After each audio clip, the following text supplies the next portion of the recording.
بسم اللہ الرحمن الرحیم۔ محترم ناظرین، السلام علیکم ورحمۃ اللہ وبرکاتہ۔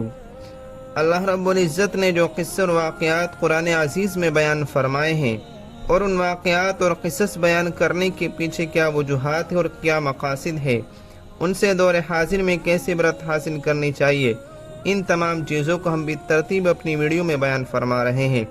ان تمام اہم علمی باتوں سے فیضیاب ہونے کے لیے ہمارے چینل کو سبسکرائب اور شیئر کرنا بالکل نہ بھولیں اور بیل آئیکن بھی ضرور دبائیں تاکہ آپ کو سب سے پہلے ہماری اپڈیٹ ملتی رہیں۔ گزشتہ ویڈیو میں ہم نے حضرت نوح علیہ السلام کے قصے اور ان کی دعوت اور ان کی قوم کی نافرمانی کو بیان کیا تھا۔ اب اس ویڈیو میں ہم نے ان کی قوم پر نازل ہونے والے عذاب کو بیان فرما رہے ہیں۔ جب حضرت نوح علیہ السلام سے ان کی قوم نے عذاب الہی کا مطالبہ کیا، تب ان کے اعمال اور حرکات سے متاثر ہو کر حضرت نوح علیہ السلام نے اللہ رب العزت کی بارگاہ میں یہ دعا فرمائی: اے پروردگار، تو کافروں میں سے کسی کو بھی زمین پر باقی نہ چھوڑ، اگر تو ان کو یوں ہی چھوڑ دے گا تو یہ تیرے بندوں کو بھی گمراہ کریں گے اور ان کی نسل بھی انہی طرح نافرمان پیدا ہوگی۔ اللہ تعالیٰ نے حضرت نوح علیہ السلام کی دعا قبول فرمائی اور اپنے قانون جزا اور اعمال کے مطابق سرکشوں کی سرکشی اور متمردوں کے تمرد کی سزا کا اعلان کر دیا، اور حفاظت کے لیے پہلے حضرت نوح علیہ السلام کو ہدایت فرمائی کہ وہ ایک کشتی تیار کریں تاکہ اسباب ظاہری کے اعتبار سے وہ اور مومنین قانتین اس عذاب سے محفوظ رہیں جو اللہ کے نافرمانوں پر نازل ہونے والا ہے۔ حضرت نوح علیہ السلام نے جب حکم رب میں کشتی بنانی شروع کی تو کفار نے ہنسی اڑانا اور مذاق بنانا شروع کر دیا، اور جب کبھی ان کا ادھر سے گزر ہوتا تو کہتے کہ خوب، جب ہم غرق ہونے لگیں تب تو اور تیرے پیرو اس کشتی میں محفوظ رہ کر نجات پا جائیں گے۔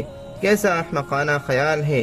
حضرت نوح علیہ السلام بھی ان کو انہی کی انجام کار سے غفلت اور اللہ کی نافرمانی پر جرأت دیکھ کر انہی کے طرز پر جواب دیتے اور اپنے کام میں مشغول رہتے، کیونکہ اللہ تعالیٰ نے پہلے ہی ان کو حقیقت حال سے آگاہ کر دیا تھا۔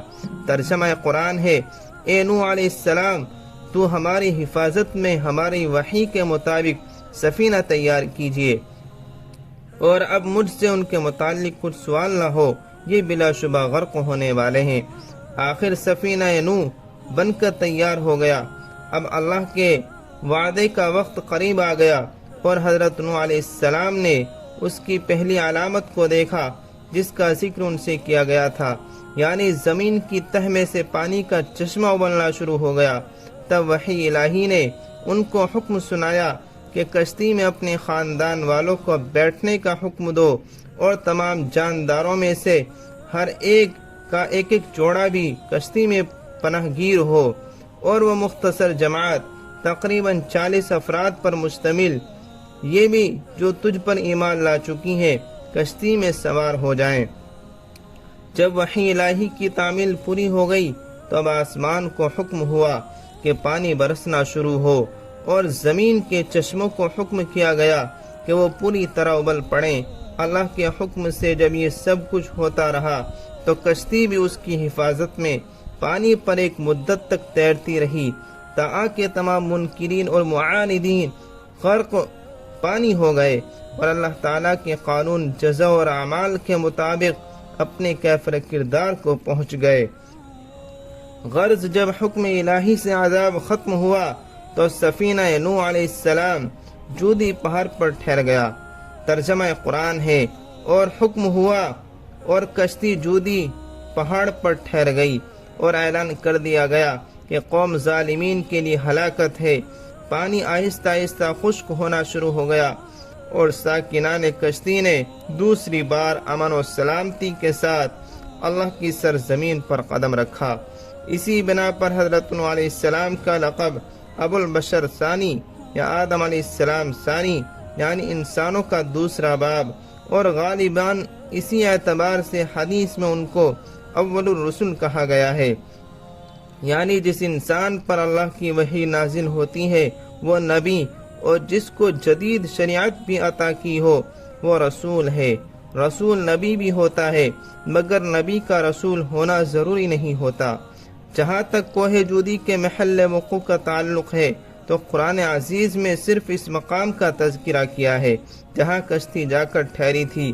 البتہ تورات کے شارحین کا خیال ہے کہ جودی اس سلسلے کوہ پہاڑ کا نام ہے جو ارارات اور جارجیا کے پہاڑی کے سلسلے کو بہم ملاتا ہے۔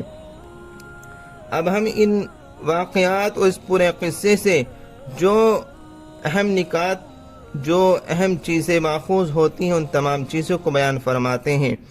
نمبر 1، ہر ایک انسان اپنے کردار و عمل کا خود ہی جواب دہ ہے، اس لیے باپ کی بزرگی بیٹے کی نافرمانی کا نہیں بن سکتی، اور نہ بیٹے کی سعادت باپ کی سرکشی کا بدل ہو سکتی ہے۔ کل یعمل علی شاکلتی، ہر شخص اپنے اپنے ڈھنگ پر کام کرتا ہے۔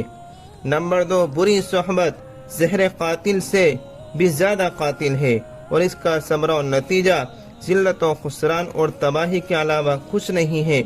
انسان کے لیے جس طرح نیکی ضروری شے ہے، اس سے زیادہ صحبت نیکا ضروری، اور جس طرح بدی سے بچنا اس کی زندگی کا نمایاں امتیاز ہے، اس سے کہیں زیادہ بروں کی صحبت سے خود کو بچانا ضروری ہے۔ نمبر 3، اللہ تعالیٰ پر صحیح اعتماد اور بھروسے کے ساتھ ظاہری اسباب کا استعمال توکل کے منافی نہیں ہے، بلکہ توکل علی اللہ کے لیے صحیح طریقہ کار ہے۔ تبھی تو طوفان نوح علیہ السلام سے بچنے کے لیے کشتی ضروری ٹھہری ہے۔ نمبر 4، انبیاء علیہ السلام سے پیغمبر خدا اور معصوم ہونے کے باوجود بمقتضائے بشریت لغزش ہو سکتی ہے، مگر وہ اس پر قائم نہیں رہتے، بلکہ من جانب اللہ ان کو تنبیہ کر دی جاتی ہے اور اس سے ہٹا لیا جاتا ہے۔ نیز وہ عالم الغیب بھی نہیں ہوتے، جیسا کہ حضرت نوح علیہ السلام کے واقعے سے بخوبی ظاہر ہے۔ نمبر 5، اگر خدائی قانون عمل کے سزا اور جزا کا کائنات کے ہر گوشے میں اپنا کام کر رہا ہے، لیکن یہ ضروری نہیں کہ ہر جرم اور ہر طاعت کی سزا یا جزا اسی عالم میں مل جائے، کیونکہ یہ کائنات عمل کی کھیتی ہے اور سزا کے لیے معاد اور عالم آخرت کو مخصوص کیا گیا ہے۔ تاہم ظلم اور غرور، ان دو بدعمالیوں کی سزا کسی نہ کسی نہج سے یہاں دنیا میں بھی ضرور ملتی ہے۔ اسی لیے حضرت ابو حنیفہ نور اللہ مرقدہ فرمایا کرتے تھے کہ ظالم اور متکبر اپنی موت سے قبل ہی اپنے ظلم اور کبر کی کچھ نہ کچھ سزا ضرور پاتا ہے اور ذلت و نامرادی کا منہ دیکھتا ہے۔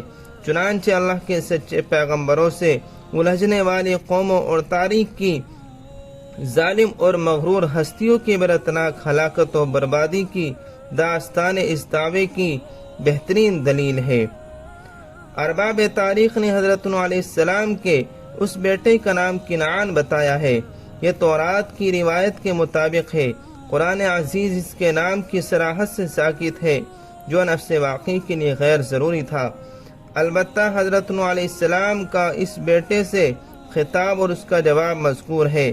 ترجمہ قرآن ہے، کہا میں بہت جلد کسی پہاڑ کی پناہ لے لوں گا کہ وہ مجھ کو غرقانی سے بچا لے گا۔ بہرحال کیا طوفان نوح